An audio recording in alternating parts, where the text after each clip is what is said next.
Still waiting on that ding anytime anybody wants to weigh in. Really? Sweden? New Zealand? There's somebody there in New Zealand, right? Okay, well then, Proxima Centauri, or Termina Centauri, or someplace in between. My voice goes out, you'll hear it in what? 30 years? 3,000 or so? And then you'll talk back. And 6,000 years from this tick, you'll talk to a very hot planet in your unique accent and your own special diction. Of course, I won't be here. Nobody will. And you'll have learned English for no good reason.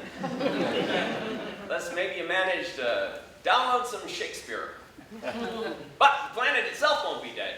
Sure, the roads will all crumble, the buildings collapse, the plastic, that'll still be here.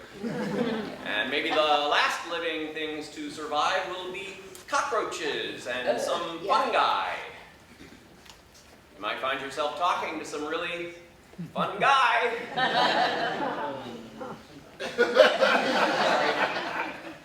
It'll all go to shit for a time. But 1,000 years more, maybe 1,000,000, the Earth has a cleanse. It rains and it buries its carbon below once again. And the skyscrapers form some new form of bedrock. And the fungi form life, or the lizards form brains, become Klingons. And then, you'll have someone to talk to from here. Of course, they'll speak Klingon. And it won't that much matter, because they'll all have sprung from primordial ooze and won't retain even the tiniest fraction of the institutional memory I have with me now. You could, if you wanted, catch them up on things. So, this is one way.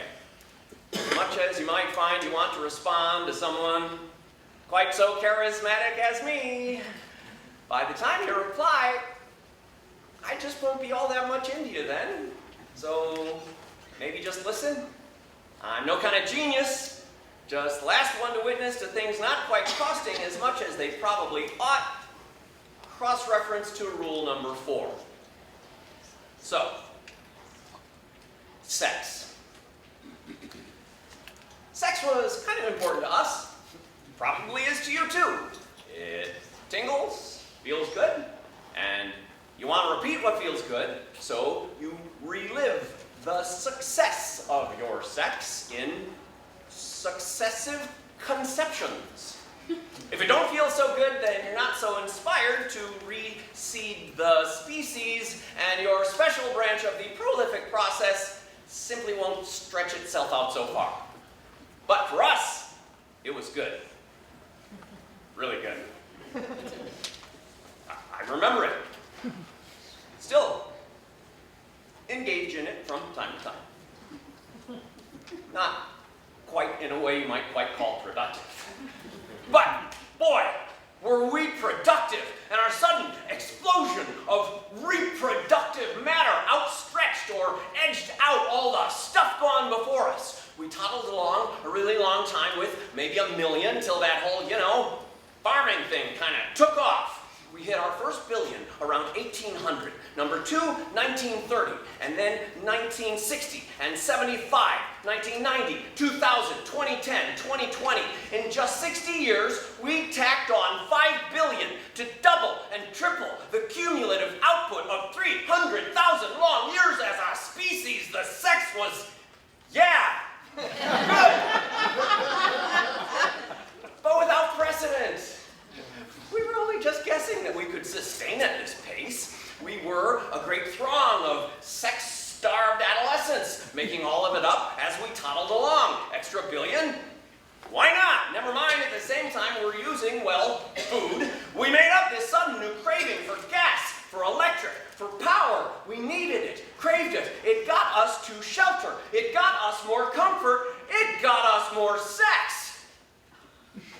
The show is Man Cave, a one-man sci-fi climate change comedy.